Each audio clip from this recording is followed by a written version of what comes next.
2023년 초 기준으로 총 7,386개 언어가 전 세계에 존재한다고 합니다.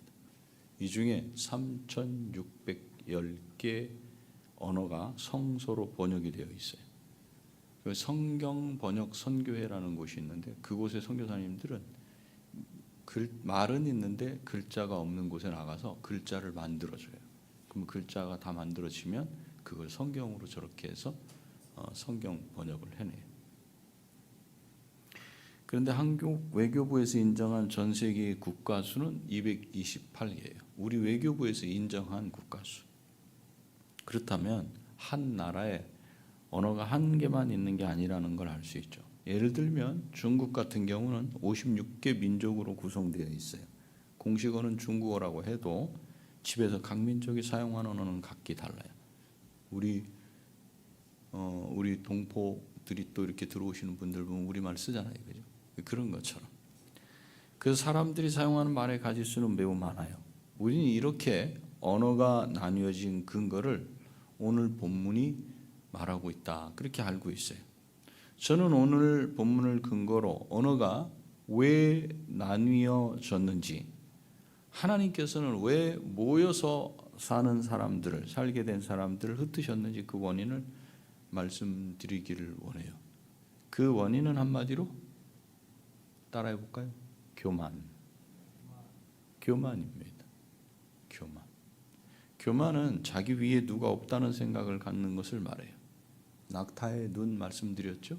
낙타의 눈. 낙타 눈은 어때요? 그 아래를 쳐다봐요. 그것이 교만이다. 자기 마음대로 사는 거예요. 자기 뜻대로 사는 거예요. 그러면 하나님은 그냥 놔두시지 않는 것을 오늘 말씀을 통해서 보기 바라요. 그러나 지금 이 시대는 하나님이 놔두셔요. 그것을 과연 우리는 복이라고 생각해야 될지 저주라고 생각해야 될지 판단해야 됩니다. 하나님, 여러분은 어떻습니까? 하나님 없이도 살 수 있다고 생각하십니까? 여러분 마음으로 대답을 한번 해보세요. 되는 것 같아. 카드 이렇게 저렇게 돌려서 잘 맞고 여기서 돈 끌어서 대출을 싸게 받아서 저쪽을 갚고 뭐 이런 식으로 해보고 그렇게 여태 살아왔는데 뭐 그럴 수 있죠. 그 하나님 없어도 살 수 있다는 생각이에요. 가장 단순하게. 우리 아이들이 학원 열심히 잘 다니면 점수 쭉쭉 잘 나오면 학원 다니면 되지 뭐.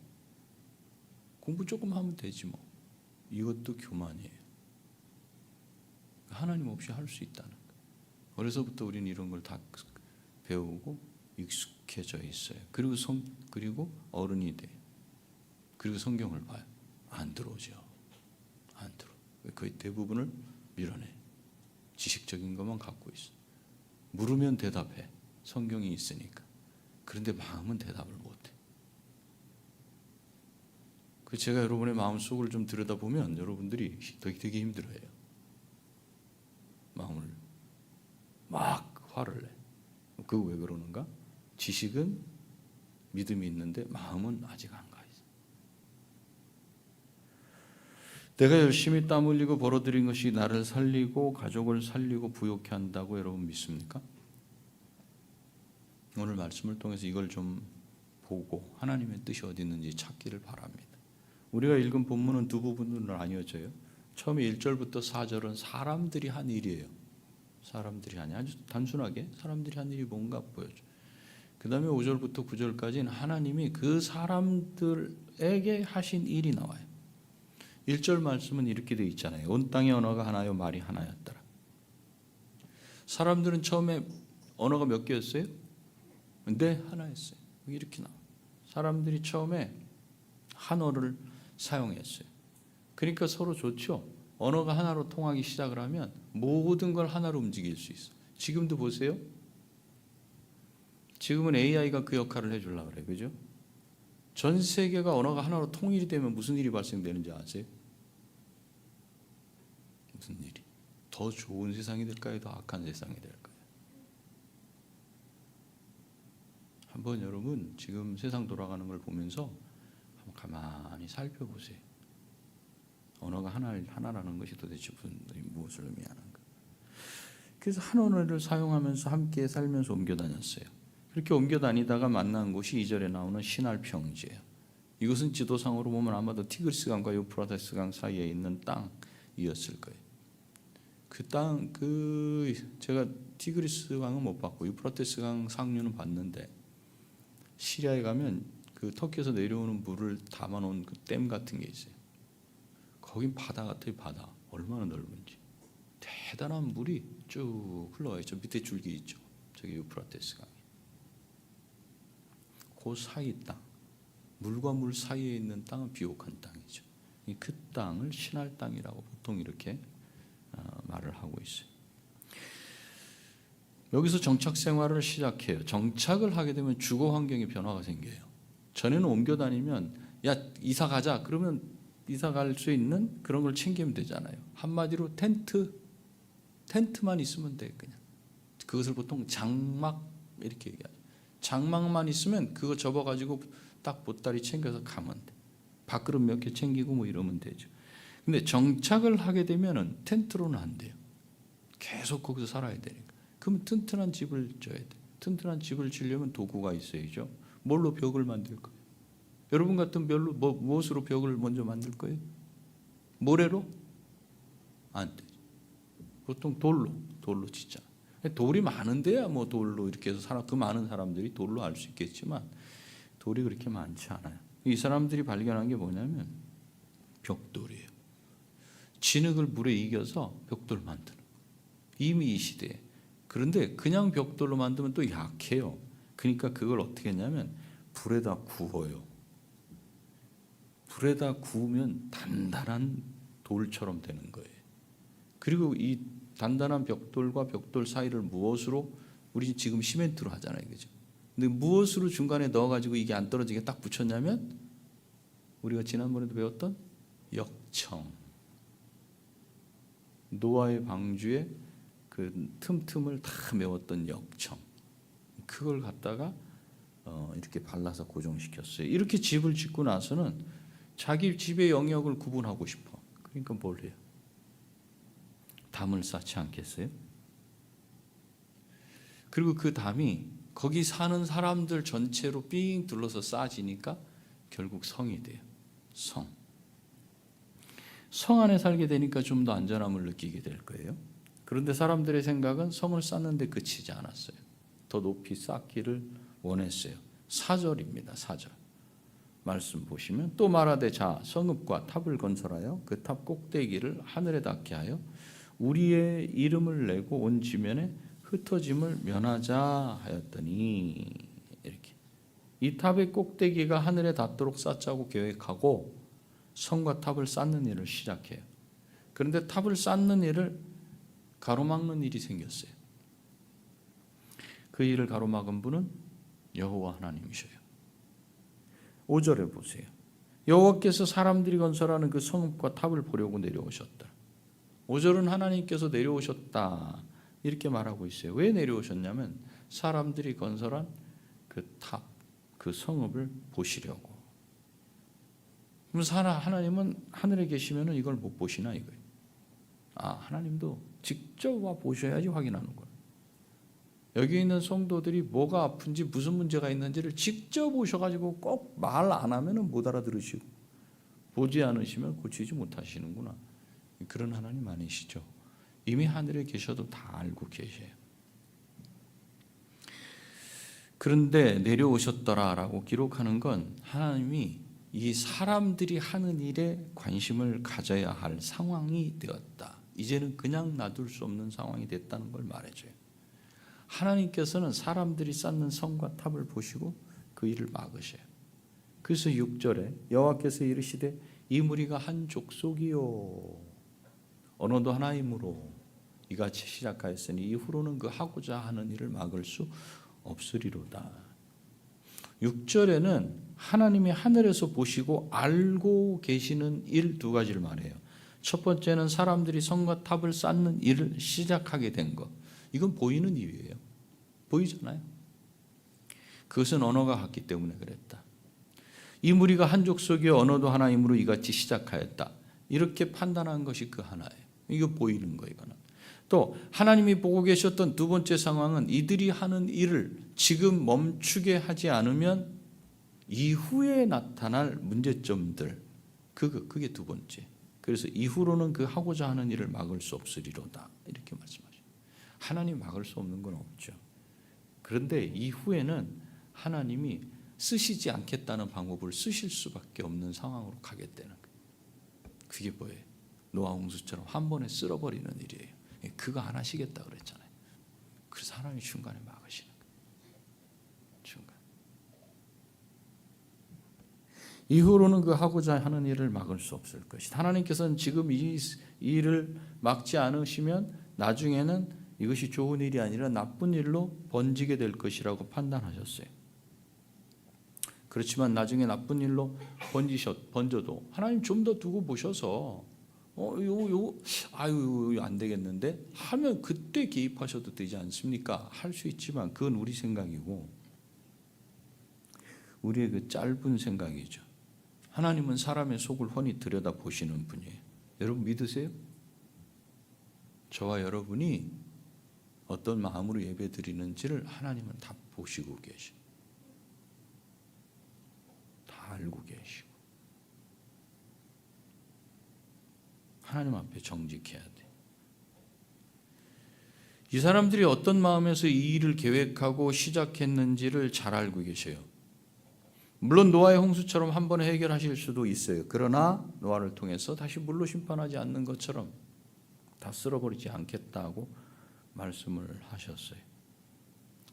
그래서 하나님께서 노아의 후손들을 통해서 이제 인류를 세상에 이렇게 번성하도록 퍼지게 하신 것은 심판하기 위함이 아니잖아요. 잘못할 줄 몰랐어요.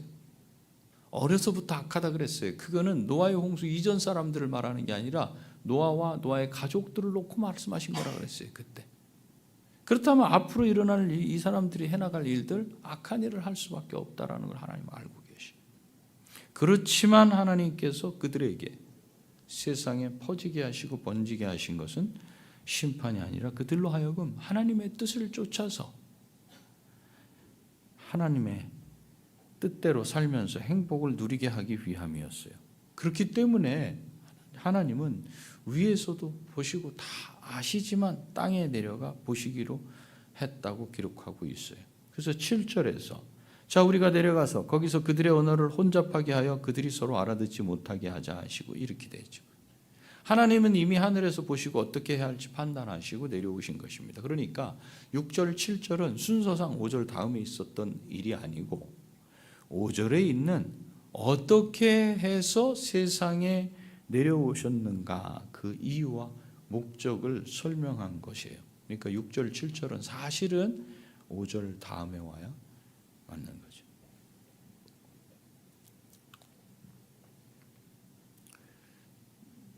그러면 하나님은 사람들이 하는 일을 어떻게 막으셨어요? 7절에 보니까 그들의 언어를 혼잡하게 하여 이렇게 했죠. 혼잡하게 하는 건 뒤섞는 거예요. 사실 이게 어떻게 이렇게 하실 수 있는가 이렇게 생각할 수 있겠죠. 근데 이제 언어를 몇 개 국어를 하시는 분들은 아마 아실 거예요. 저를 한번 따라서 해보세요. 흐브즈. 흐브즈. 이 흐가 어디서 나는 소리죠? 앞에서 우리 크예요. 뒤에서 목 뒤에서 나는 소리예요. 제가 보니까 언어를 어떻게 흩으셨는가? 발성기관을 건드리신 것 같아요. 혀의 모양. 아랍어는 히브리어는 저 뒤쪽에서 소리가 나요. 이게 뒤에. 그래서 아랍어를 많이 하면 자꾸 아랍어로 막 대화를 하잖아요. 그러고 나면 배가 빨리 고파요. 왜? 목 뒤쪽을 힘을 여기서 소리가 많이 나오니까. 우리말은 좀 다르죠, 그죠? 각 나라별로 이 혀의 이게 달라. 중국어는 또 사성이라는 게 있잖아요. 우리 중국어 할 줄 아는 우리 이견 집사님도 있지만 중국어로 하면은 또 이게 달라요. 성조라는 게 있어요. 일본어가 또 다르죠. 그걸 건드리신 것 같아요. 그래서 섞으신 것 같아요. 한 번에 여러분 혀를 건드리고 발성기관을 건드리셔가지고 하나님의 언어를 그쪽 언어를 하게 하실 수도 있다는 걸 우리는 볼 수 있어요. 그 결과 언어를 그렇게 섞으시니까 사람들이 탑을 쌓는 일을 더 이상 할 수 없게 됐어요. 그러잖아요. 옆에 있는 사람들 벽돌 하나 줘봐 그랬더니 옆 사람이 일본어로 말을 해. 독일 말로 해. 이렇게 하니까 이게 무슨 소리야 이게. 그 저쪽에서는 벽돌을 던지라는 줄 알고 던져. 이거 막 혼란이 일어나겠죠. 더 이상 일을 진행할 수 없어요. 서로 의사소통이 되지 않기 때문에 그래요. 그래서 성 쌓기가 자연스럽게 멈춰졌어요.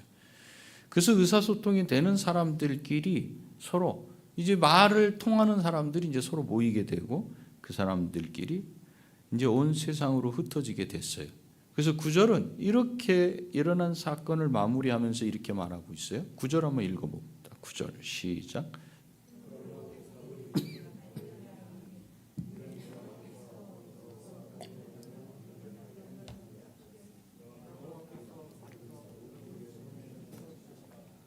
그것 이름이 뭐예요?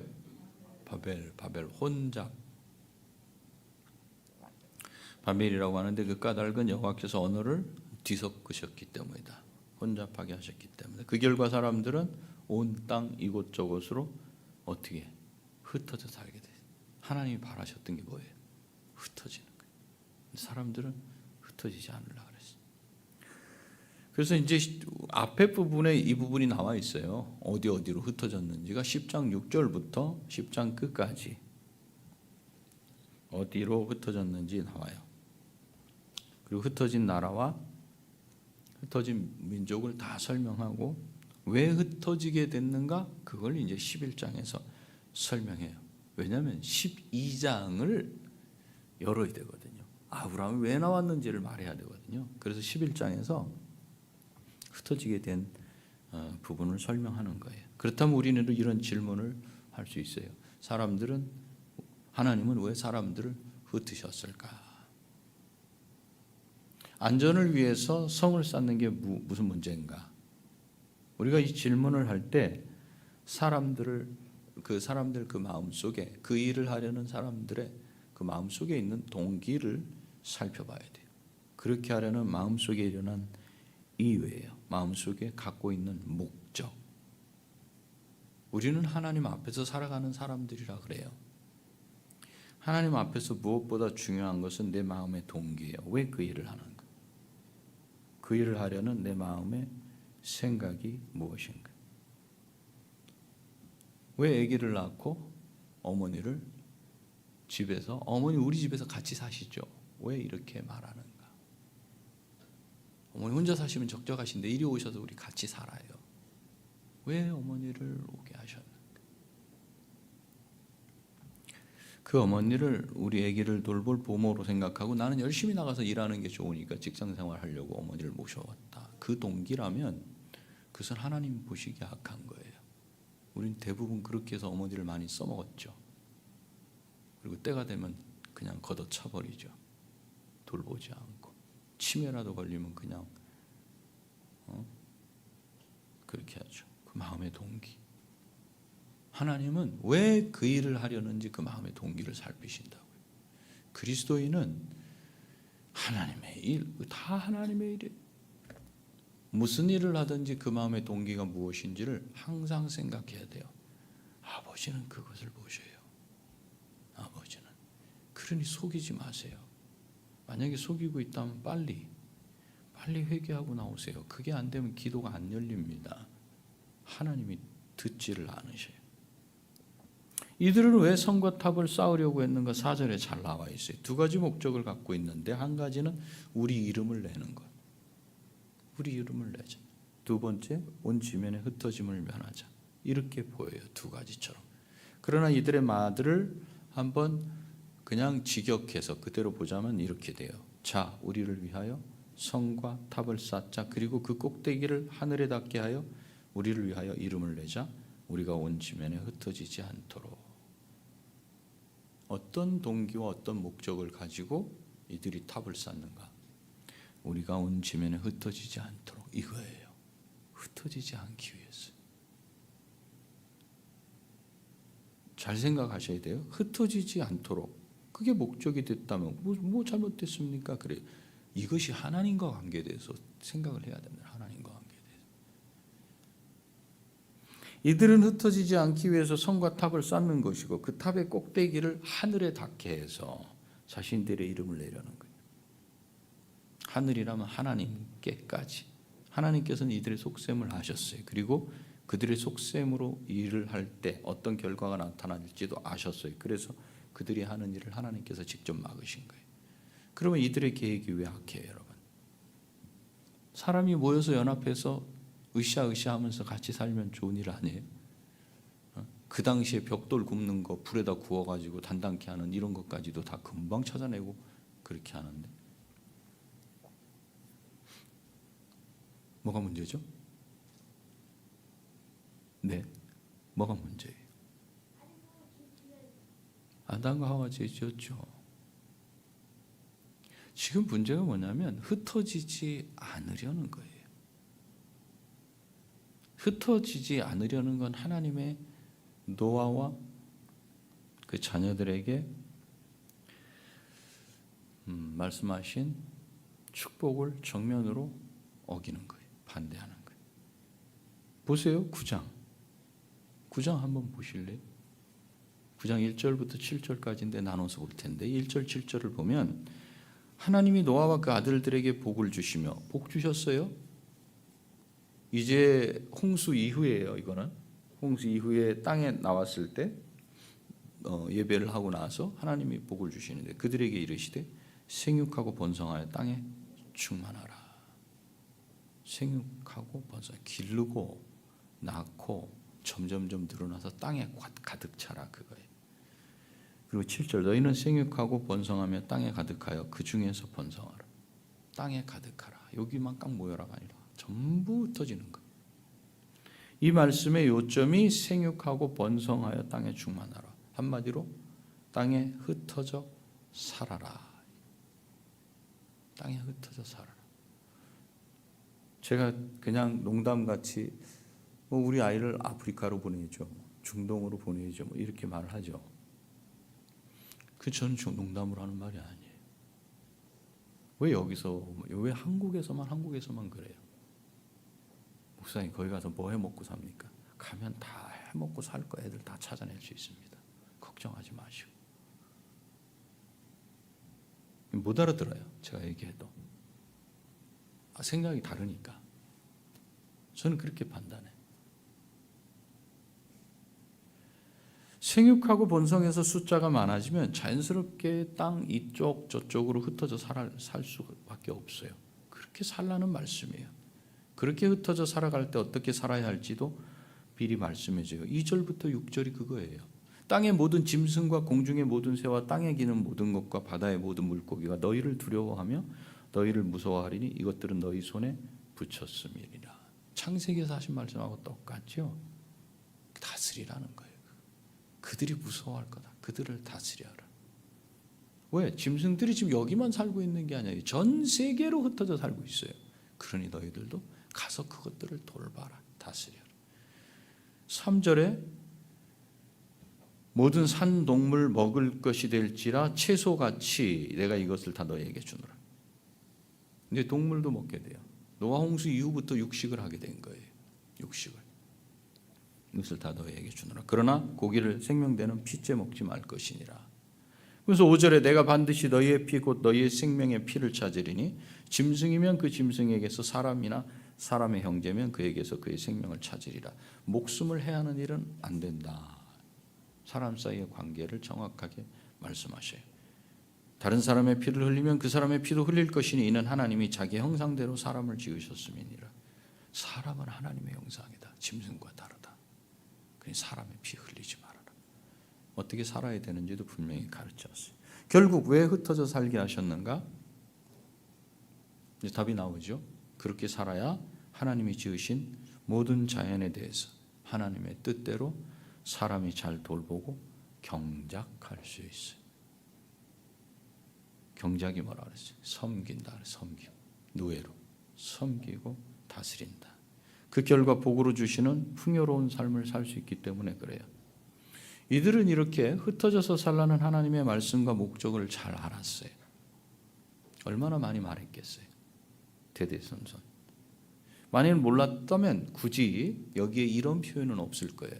흩어지지 않도록 하자라는 말은 없었을 거예요.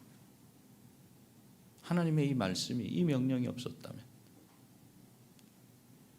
그런데 탑을 건축하려는 목적이 바로 그거였어요. 하나님이 말씀하신 것을 안 들으려고 하는 거예요. 그게 무엇을 의미해요? 하나님의 뜻은 그래도, 오늘 들은 설교 말씀은 그래도 내 생각은 다릅니다. 그렇지 않니? 이건 악입니다. 악한 겁니다. 하나님의 뜻은 그래도 우리는 그렇게 살지 말자. 하나님 뜻대로 살지 말자. 하나님의 뜻을 거역하자. 이거예요. 이들의 목적.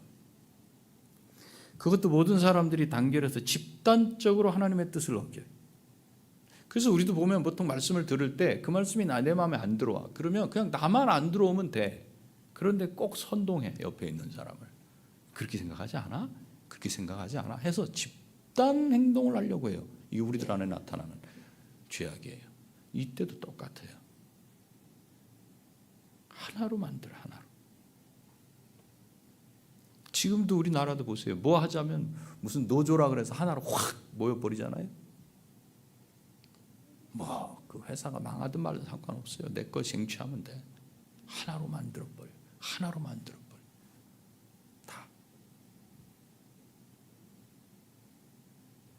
이렇게 단결해서 하나님의 뜻을 어기고 자기들이 원하는 방식대로 뭉쳐서 살아보자. 그거예요. 바로 이것이 인간 사회의 근본적인 문제예요. 하나님의 간섭을 받지 않는 세상. 하나님을 아예 빼놓고 우리끼리 살아보려는 정신이 지금 우리가 살고 있는 인간 사회의 주된 사고방식이에요.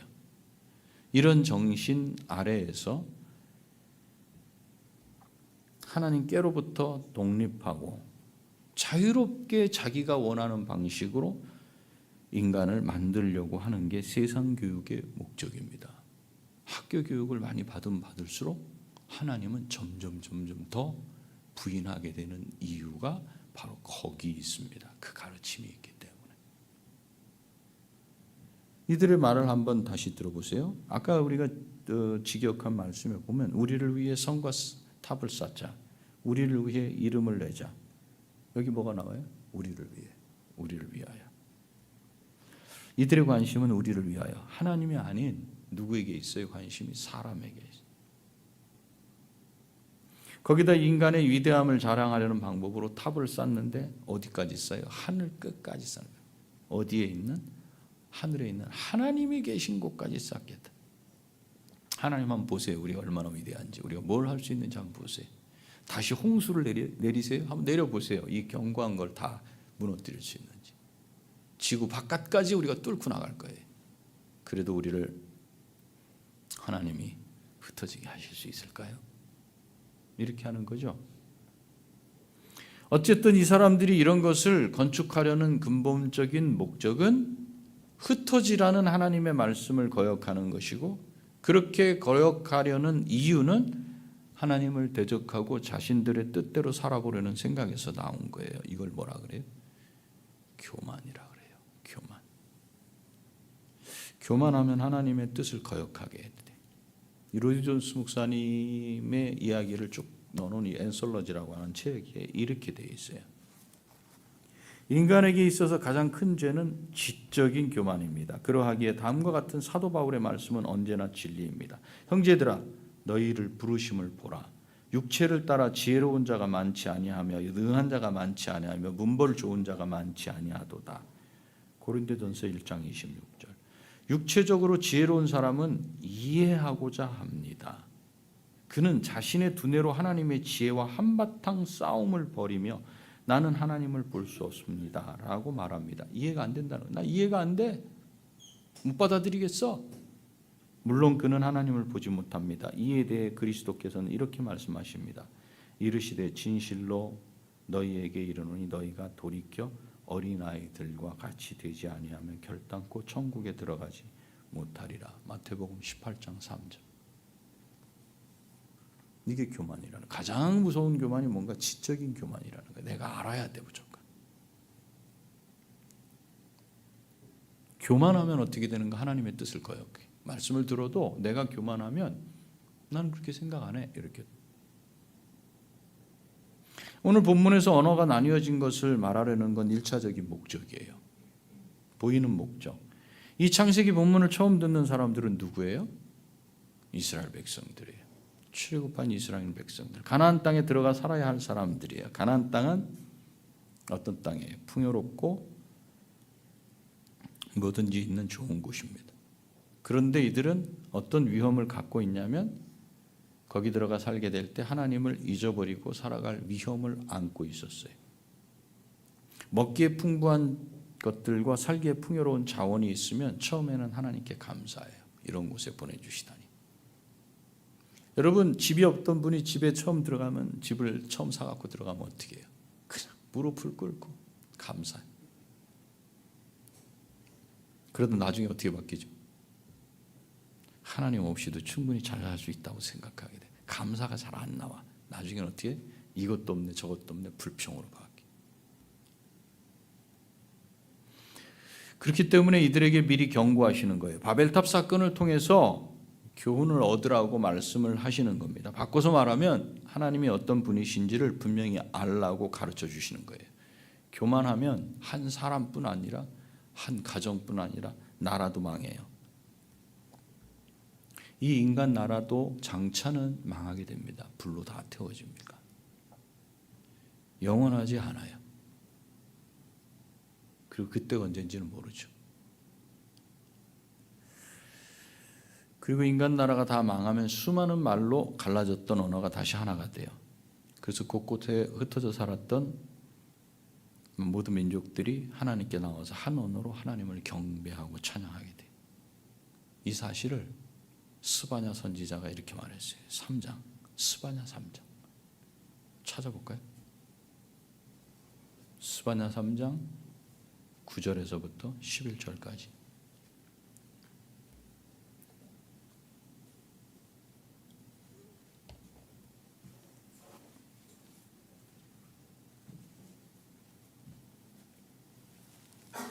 (9절부터) 11절인데 제가 읽을 테니까 한번 잘 보세요. 그때 내가 여러 백성의 입술을, 이 입술이 오늘 11장에 나오는 온 땅의 언어, 개혁판에는 구음 이렇게 되어 있는 거예요. 그거하고 똑같은 단어예요. 여러 백성의 입술을 깨끗하게 하여 그들이 다 여호와 이름을 부르며 한 가지로 나를 섬기게 하리니 내게 구하는 백성들 곧 내가 흩은 자의 딸이 구스강 건너편에서부터 예물을 가지고 와서 내게 바칠지라. 11절 그날에 내가 내게 범죄한 모든 행위로 말미암아 수치를 당하지 아니할 것은 그때 내가 내 가운데서 교만하여 자랑하는 자들을 제거하여 내가 나의 성산에서 다시는 교만하지 않게 할 것입니다. 내 힘으로 살 수 있다라고 하지 않게 할 것이다. 사도행전 2장에 보면 오순절 사건이 나오죠. 복음을 전하자 성령님의 역사하심으로 모든 여러 언어로 흩어졌던 사람들이 다 한 언어로 들을 수 있었어요. 각기 통역을 했죠. 그런데 이 언어가 이제 한 언어가 돼요. 오늘 본문에서 보는 것처럼 인류 전체라 할지라도 그들이 교만하면 하나님께서는 그들을 무너뜨리셨어요. 그리고 자신이 목적하신 바대로 그들을 온 땅에 흩으셨어요. 지금도 여전히 똑같아요. 하나님이 뜻대로 안 하면 하나님이 날 불편하게 하시. 여러분 불편하고 괴롭고 그러면 아세요. 내 뜻대로 살고 있구나. 이런 하나님을 알고도 교만했던 이스라엘 나라 백성들을 하나님은 어떻게 하셨어요? 전 세계로 흩으셨어요. 포로로 잡혀가서 세계 여러 곳으로 흩으셨어요. 그렇게 이스라엘을 무너뜨렸던 바벨론도 그 교만함으로 망했고, 아수르도 망했고, 페르시아도 망했고, 헬라도 로마도 망했고. 그런데 하물며 개인이야 말할 나위가 없지 않겠습니까? 교만하면 망합니다. 교만이 뭐예요? 성경은 하나님 없이 하나님의 뜻을 무시하고도 내가 뭔가를 이뤄낼 수 있다. 내 힘으로 살 수 있다 하는 걸 교만이라고 말해요. 만일 목사인 제가 하나님의 말씀을 바르게 가르치지 않고 가정의 부모님이 자녀들을 하나님 말씀으로 신앙교육을 하지 않고도 자녀들이 잘 크고 또 교회 성도들이 잘 자랄 수 있다고 생각한다면 그건 교만입니다. 그래서 교회는 교우들을 하나님 말씀으로 부지런히 가르쳐야 하는 것이고, 그러니 괴롭히는 거죠. 제가 여러분 힘들게 하죠. 자꾸 뭐 이거 해라 저거 해라. 가정에서는 자녀들을 철저하게 하나님 말씀으로 교육해야 되는 거예요. 우리 애들은 어떻게 해요? 어떻게 하든지 성경 좀 읽자. 싫어. 기도는 왜? 오늘 말씀 어땠는지 나눠볼까? 싫어. 하나님 말씀 없이는 당분간은 잘 되는 것 같지만 결국 무너집니다. 여러분 자녀들 말씀으로 가르치지 않으면 어느 순간 돌아올 수 없이 달라진 길을 가고 있는 자녀들을 발견하게 될 겁니다. 어떻게 합니까? 그때는 대화가 안 돼. 그땐 울어도 소용이 없어요. 이미 아마 그럴지도 몰라요. 잘 되는 게 높아지면 높아질수록 그 탑이 높으면 높을수록 무너질 때는 와장창 크게 무너지는 거예요. 그렇게 무너뜨리면 감사한 거죠. 다시 돌아오게 하시니까. 그러나 손을 안 대시면 그렇게 하고 멸망해요. 교만은 반드시 망하게 됩니다. 저절로가 아니라 하나님께서 교만한 자들을 그냥 내버려 두시지 않기 때문에 그렇습니다. 사람은 하나님께서 지으신 목적에 따라 살아야 돼요. 그게 잘 하는 거예요. 그럼 어떻게 살아야 돼요?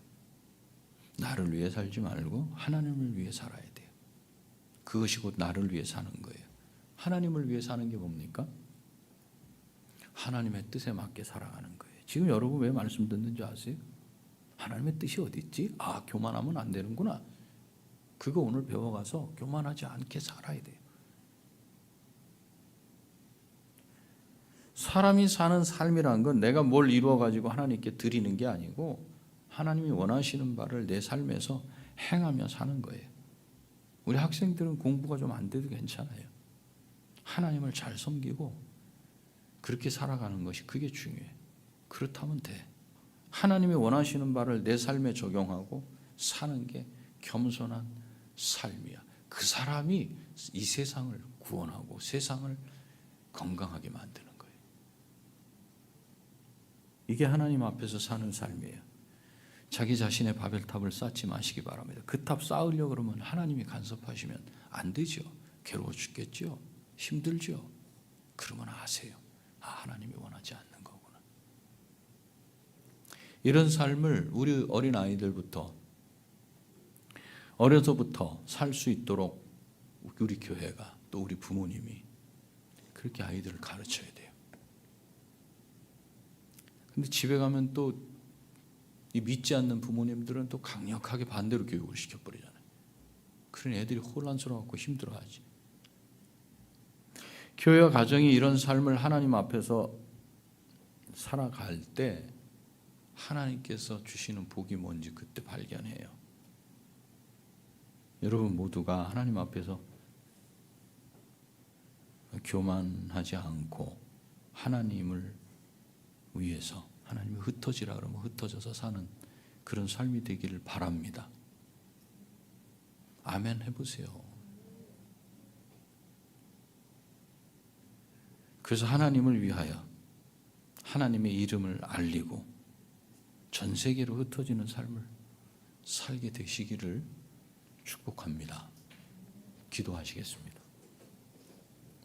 기도할 때 하나님 없이도 잘 살 수 있다는 생각의 탑을 제가 쌓지 않고 이제 허물고 하나님께 하나님이 쌓게 하시는 그 탑을 쌓도록 하십시오. 이렇게 기도를 했으면 좋겠어요. 기도하시겠습니다.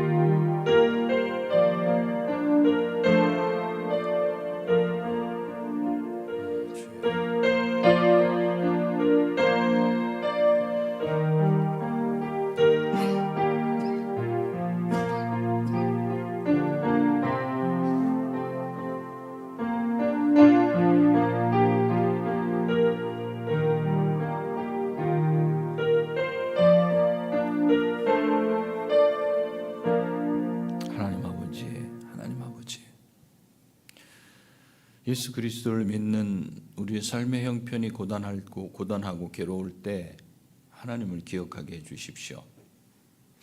그 길로 가지 말라는 하나님의 신호인 줄 알고 멈춰서서 하나님을 부르고 찾게 해주십시오.